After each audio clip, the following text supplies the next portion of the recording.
चीन की सीमा के नजदीक अब भारत का चीता हेलीकॉप्टर क्रैश, एक जवान की हुई मौत। घटना की जांच करने तत्काल पहुंची भारतीय सेना। एलएसी सीमा पर फिर हुई हथियारों की भारी तैनाती। दोस्तों, पिछले हफ्ते चीन की तरफ से कई ऐसी खबरें आई है जिसकी वजह से लग रहा है कि भारत पर कोई बड़ा खतरा मंडरा रहा है। और दोस्तों, भारतीय सेना इसको लेकर काफी सतर्क भी है। जी हाँ दोस्तों, इस वक्त की सबसे बड़ी जो खबर आ रही है वह अरुणाचल प्रदेश से है। दोस्तों, भारतीय सेना का चीता हेलीकॉप्टर क्रैश हो गया है।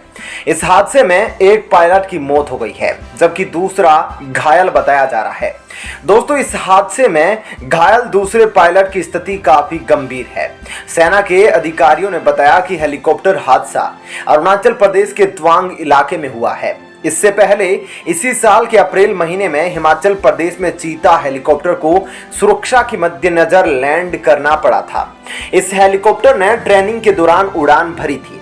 दोस्तों, जानकारी के अनुसार भारतीय सेना के चीता हेलीकॉप्टर ने अरुणाचल प्रदेश के तवांग इलाके में बुधवार सुबह 10 उड़ान भरी थी। यह रूटीन उड़ान थी। इसी दौरान हेलीकॉप्टर क्रैश हो गया। घायल पायलटों को तत्काल घटनास्थल के पास मौजूद सैन्य अस्पताल में भर्ती कराया गया।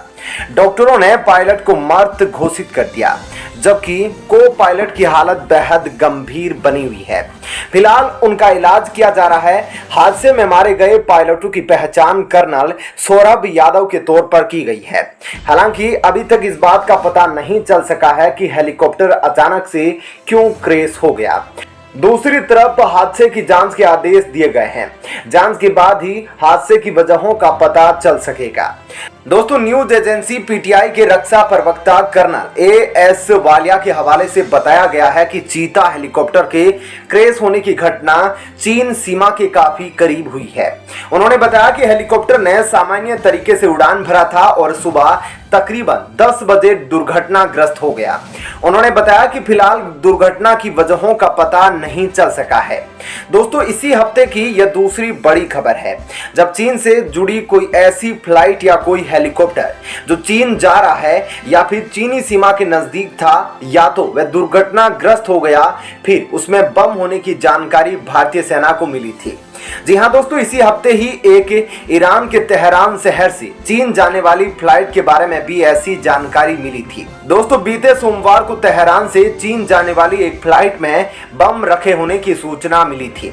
तेहरान से चीन जा रहे विमान में बम की खबर के बाद उसने दिल्ली में इमरजेंसी लैंडिंग की इजाजत भी मांगी थी, जिसे नामंजूर किए जाने के बाद फ्लाइट चीन की तरफ बढ़ गई और भारतीय हवाई सीमा को छोड़ दिया। दोस्तों, सूत्रों के हवाले से कहा गया है कि ईरान के तेहरान से चीन में ग्वांगझू के रास्ते में महान एयर ने दिल्ली हवाई अड्डे के एटीसी से संपर्क किया था। एयरलाइन को दिल्ली में तत्काल लैंडिंग करने के लिए बम की धमकी मिली थी। दिल्ली एटीसी ने विमान को जयपुर जाने का सुझाव दिया, लेकिन विमान के पायलट ने मना कर दिया और भारतीय हवाई क्षेत्र छोड़ दिया। दोस्तों, न्यूज एजेंसी एएनआई की खबर में कहा गया है कि भारतीय हवाई क्षेत्र में ईरानी यात्री जेट में बम होने की धमकी मिली है। यह विमान चीन जा रहा था। इसके बाद इंडियन एयरफोर्स को अलर्ट किया गया और कई आईएएफ जेट्स ने उड़ान भरी थी। विमान में बम की सूचना होने के बाद जोधपुर और पंजाब के एयरफोर्स के सुखोई 30 लड़ाकू जेट्स ने विमान की निगरानी करने के लिए इस हवाई जहाज के साथ उड़ान भरी थी। कहा जा रहा था कि ईरान का यात्री जेट जब चीन की ओर बढ़ रहा था, सुरक्षा एजेंसियां विमान की निगरानी कर रही है। दोस्तों, जबकि पहले आ रही खबरों में कहा गया था कि फ्लाइट को डाइवर्ट कर दिया गया है। बताया जा रहा था कि जयपुर में इमरजेंसी लैंडिंग के लिए फ्लाइट को डाइवर्ट किया गया था। एयर ट्रैफिक कंट्रोल को यह सूचना फ्लाइट से मिली, जिसके बाद तमाम एजेंसियों को यह जानकारी दी गई। दोस्तों, इसके बारे में दिल्ली फायर विभाग को भी सूचना मिली थी।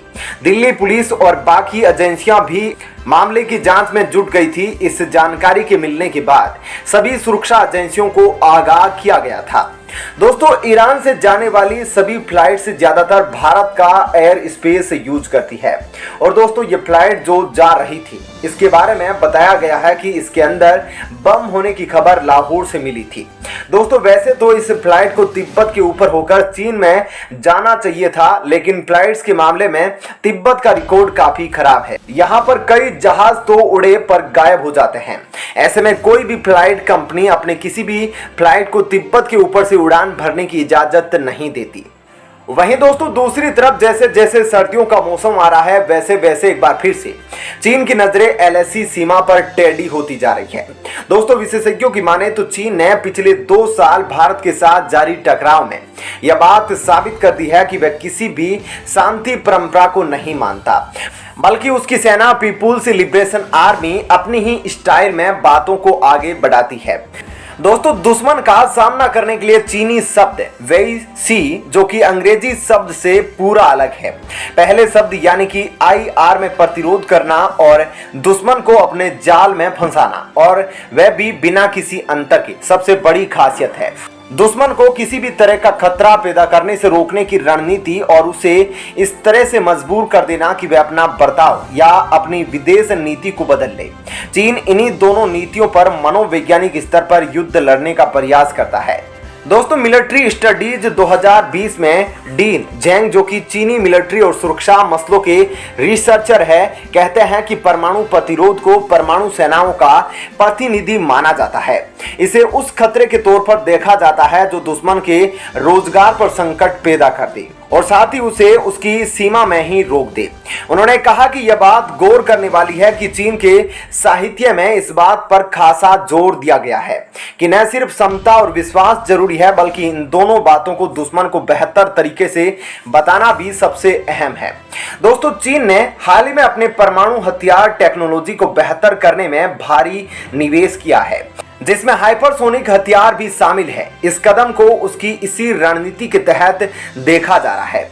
दोस्तों ऐसे में चीन की मिसाइल सेना संभावित युद्ध या आक्रामकता को रोकने के लिए प्रदर्शन के तौर पर टेस्ट करती है, और इसी समय वह दुश्मन को उसका बर्ताव बदलने के लिए मजबूर कर देता है। चीन ने प्रतिरोध को बताने के तरीकों को बढ़ा दिया है। जैसे जैसे न्यू मीडिया प्लेटफॉर्म जैसे वीचैट और वाइबो आए हैं, उसका तरीका भी बदल गया है।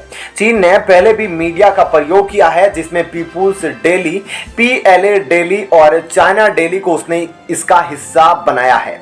दोस्तों विशेषज्ञों को याद है कि जुलाई 2016 में अंतर्राष्ट्रीय कोर्ट की तरफ से आए फैसले के बाद दक्षिणी चीन सागर पर चीन का दावा कानूनी तौर पर खत्म हो गया था।